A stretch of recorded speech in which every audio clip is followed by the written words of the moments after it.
I am going to explain a little bit about entering the way of the great vehicle Mahayana.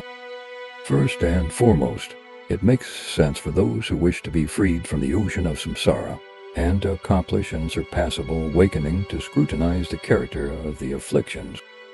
This is because it is well known that beings bound by affliction, klesa, are adrift on the ocean of samsara.